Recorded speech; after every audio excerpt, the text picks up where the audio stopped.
This is going to be a very quick demo about our new features with call recording with Best Phones NC. We're just releasing this and we're seeing a huge impact and a huge interest in this because it is so easy to work around.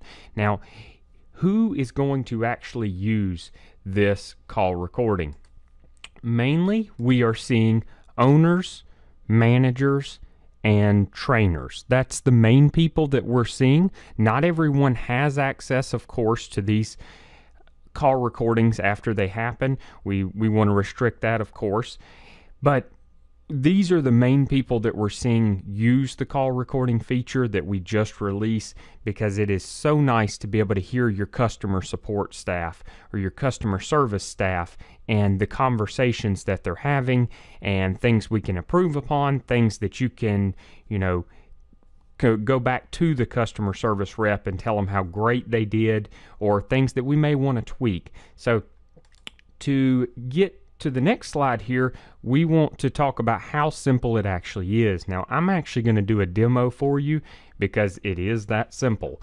If you open up Google Chrome works best for this system, but you can definitely use any other browser that you would like. You're going to want to go to portal.bestphonesnc.com. When you go there, you're going to log in with your extension at your domain name, which is an internal reference for us. So you would ask us for what your login would be if you're an owner, manager, or trainer, or you have the approved access. You're going to log in with your voicemail password that you type in on your phone. Now, when you click login, it's going to take you to the home screen. I'm not going to go over a lot of this right now because there's no point. We're talking about call recording. If we go over here to the call history tab up on the top right, if you click that, you're going to be able to see all of the calls that have came in the past one day. That's what it defaults to. That's what the filter defaults are. But you can definitely click on filters, and you can filter it any way you want, by certain number, by certain day. And the call recordings are kept 3 weeks in this portal. We do have an archiving option, and I'll mention that in just a little bit. Now, you see right here, you can see we had a call last night at 8:40 p.m. They called in, it stayed in the auto attendant, so it never actually went to anyone. It was only 10 seconds. If I hover over the right hand side, I can see this has no recording. We don't have recording on our main line. Same way with this one, but if I go right here where I can see my call recording is turned on, I now have an option to either download the call recording or listen to it. For me, I like to choose listen. It drops a play button down here and you can start playing it. You can make sure that's the call record or the conversation that you need to hear, and at that point you can go ahead and just click download. When you click download, you see it downloads it in a WAV file, drops it straight on your computer. You can then go in, rename it to whatever you would like, and save it on the server. We always recommend saving it on the server, of course, so it gets backed up. Now, like I said, this is going to keep 3 weeks in this portal. So at any point, you're able to go back 3 weeks and hear any call recording that you want. It is really that simple.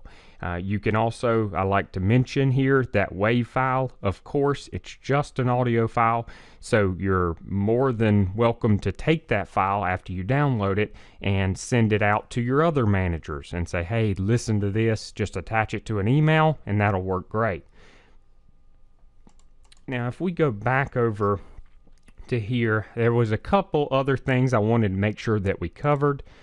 Number one is going to be the common questions. How long are the recordings kept? I've already mentioned 3 weeks in the portal. Archiving is an option if we need to archive them. So if you are a local government, you're a local police organization, or you're a police department, however you may be, if you need to record, or if you need to archive them for 2 to 3 years and make sure that you have those records, we have those options. Can we restrict which users can listen to the recordings? Absolutely.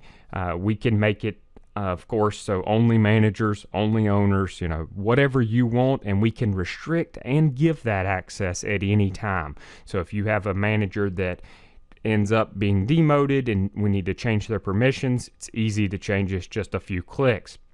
It doesn't cost you a thing, I might add. Does it record both ways?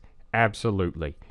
As soon as the phone call hits our system, it will start recording both the receiving and sending end of the calls. Can you pick and choose which devices to record? Again, absolutely. You can choose and say, hey, on the person's cell phone, when they use the app, I don't want it to record. But when they use their desk phone, I do want it to record. Do I have to tell the other party the call is being recorded? We hear this a lot. I mean, a lot. Legally in North Carolina, as long as one party in the conversation knows the call is being recorded, then it is legal. You do not have to let the other person know. So this means that if you're going to record your customer service staff, we recommend just sending a blast email out / mentioning it at the company meeting that all calls are recorded. All calls in the organization are recorded. If you do that, then one of the parties know the call is being recorded. They don't have to mention it to your clients. The last thing I wanted to go over very briefly is pricing. Everybody wants to see this slide here, and we're actually very, very proud of this slide because we tried our best to keep costs very, very low, and that's one of the reasons why people are really, I would say, gobbling this up, because they like the fact that it's only $75 a month for the first 10 users. That covers a lot of the service staff and maybe 1 or 2 admins, or however you want to do it. If you do have more than 10 users, we do offer that as well, and it's an additional $5 per user per month. So I gave you some examples here. If you would like 5 users recorded, it's that minimum of $75 a month, and you still have 5 that you could choose later. And then if you wanted 15, again, it's $75 for the first 10 users, and then you would just do 5 times $5 for the additional $5 or 5 users, and you would end up with $100 a month. It's pretty simple, and I am going to end this demo now because there's not much more to say. We're trying to keep it extra simple. Thank you.